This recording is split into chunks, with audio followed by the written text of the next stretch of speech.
I'm just making the little attachment that goes onto there. Another bit of brass tube that fits over this, and then I'm using the aerial that comes with the tank because I've made up my own aerials. It's really simple. You just I didn't film this yesterday because I accidentally stuck a scalpel through my hand, which was really stupid, but you just drill through them for the size of the things. For little aerial, the Clansman, I think that is, I just put it in a drill bit and I filed it down to size, so turned it and then chopped it in half and then put it together both sides to make it a little bit smaller. You don't have to do that, but yeah. So I'm just forcing this piece of brass tube into there, which then will fit over there, and this is the bit that tells the driver where the gun is on the back deck. I think Harry likes this. I might use this. Well, it's Harry's tank, but he wants me to do the rubber gator recoil thing. So I think I'll be buying that off of Andrew at High, and I'll work out how to do it with the BB recoil that's on there. I haven't looked inside properly yet. I think it's got the one where you can attach the arm to it, and it'll do it with BB recoil. It's not the best, but Harry just wants it, and he wants 360. So I'll have to get a cheap, I haven't got any spares, actually I'll use more. A cheap 360 turret ring. Anyway, let me just put this together. Yep, so there we go. And that just about completes it, apart from the machine gun, which I'm just going to do in a tick. I just paint that up, and that should make it look like it should be. It's got to paint it black. Right, I'm just going to turn the main machine gun and put the fins on it. I'm not going to show you how to do that because I have another video of that when I did my other challenges. So I'll put it up the top here, hopefully now. Okay, and you can all go and watch that for that. Just in case you don't want to watch my old video, because it was bloody awful, this is how I do it. So you just turn it down very carefully in my favourite tool, because these are so slow as well, it doesn't melt anything. You're really careful. And then you just put the fins on. And I think it's just 0.8 black plastic card that I've been using on everything else. Into like, what's that, about 1mm? Just under 1mm fins, and there's got to be 6 of them that goes all the way around. So just take your time, stick one on, wait for it to dry, and then nip it off and put the next one. You just keep working your way around. So that's 3 on. It doesn't take long to do at all. I mean, there are some companies that actually sell this, but it looks a bit oversized to me. And once it's all stuck, it's all good. Just got to then make sure you open up the hole in the tank a little bit because it's too small. And then when it's dried, you should end up with something like that. Can you see the fins on it? Then you just, okay, if that moves, because it's, then you just file the fins down if they're a bit trowed, so that they're within a ring that you've made. And yeah, there you have your chain gun. Just to show you it still works.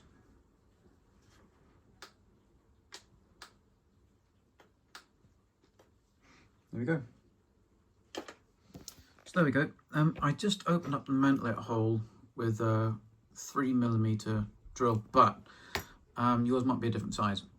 It should be 3mm to make it look right, but that then clears the fins. So that means that supposedly the gun could come all the way through, okay? But just don't go all the way through. You just open up like 1mm to make it look right. And I was going to give it a quick splash of gunmetal. I don't normally use Tamiya gunmetal and stuff, but I'm doing this so that it's stuff you could get from your local model store, or is it Hobby Lobby, or whatever it's called in America, or Hobbycraft. But yeah. Right, everybody. I would say that was finished. So we've done the different decals. I mean, what you could do now is, and what I might do, I don't know, this is for Harry, but he wanted it to look like Daddy, so I can't do exactly like that. It's got to take me months. But I think it's decent enough. Like, I think he wants me to put that as a proper rubber gator. Hire do one, so I'm going to go and buy one from Hire with the 2 attachments in 3D print, and I've got a way of doing it. I just copied my other one. It's a 5-minute job, and I'll just do it with a silly Heng long BB recoil off the unit. Because it doesn't use the BB gun, obviously, because it's too dangerous for him. Only we disable them. So yeah, there's the decals that I've sprayed on myself with the template, which I'll have forever now. And yeah, the windows, or this was in some respects that was my test run for my Centurion, because the Centurion doesn't have holes where the viewports are.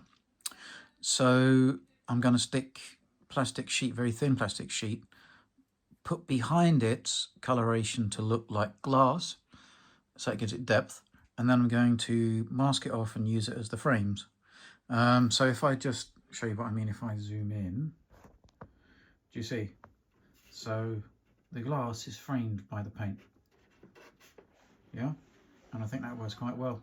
And it's stuck right on the top. I don't have to cut the holes out. Okay, so that's good. And the other little bits I've done to it are this, which is a 5-minute job, and that.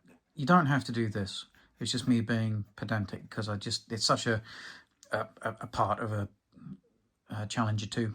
When I did mine, I completely redid all these barrels and stuff at the back, but you don't have to do that. All right, and I did make it a bit of a shelf queen for doing that, because this is all very delicate if it's not moulded on. What else have I done with this? It's not much really, I just repainted it. And I didn't intend on completely repainting this, but the yellow that Heng Long used is fine, but they put so much of that god-awful oversprayed brown crud to try and denote panel lines and everything. It just spoiled it completely, so I just mixed up some desert yellow and some buff sort of thing. And I got this colour. It's probably a little bit too orangey, if you know what I mean. But I might use a filter on it and use this to show you what filters can do. You can modulate the colour in this with the filter. Okay.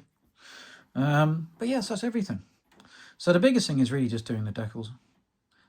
So this is all kit stuff. This is just silver paint, and then you put orange clear over the top. I cut the headlights off, and like I say, it's the lenses on this that really make a difference, especially the driver's hatch one, because it's just a horrible hole. And the thing is with this, if you get water in this, it goes straight through that hole into your tank. Well, no, it shouldn't do, because there's something in the way. It's not waterproof, but it should stop a massive amount of ingress. To do this properly, you've got to do a heck of a ton of stuff on this tank, which is on that very long video of mine about my Challenger 2. But I think this looks decent enough, and Harry's happy with it. That's the main thing. So the little man likes it. And I think it's unique. So look, if you like this build video, or build log of detailing this and then painting it, subscribe to the channel, because it's free and it really helps me out. Everybody says that now, so I might as well copy them. Give it a like, because it helps it get out, the algorithm. And yeah, because whenever I look on, you search rctank, I don't know if it's because I'm looking on my tablets and stuff, but none of my stuff ever comes up. And I'd love to know what I'm doing wrong, because I think it's all right. I mean, I don't think it's, I don't think this is terrible kind of thing. Oh, and the rear lights, I might do something for the rear lights.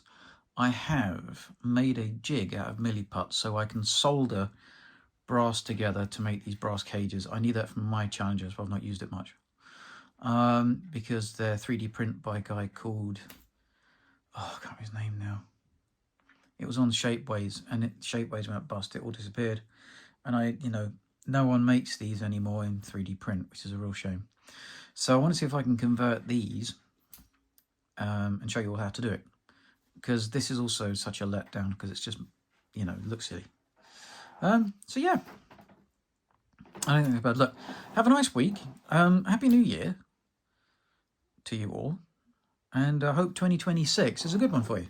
And then we'll get on with the Crusader. I just got to paint that now, and I can't be doing this to get my eye back in for paintings. I've not done it for a while, not since the Ukrainian T-72, and that was a lot of work, and I kind of burnt me out a bit, that one.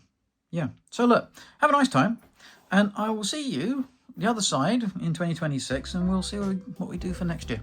Have a good one. Bye.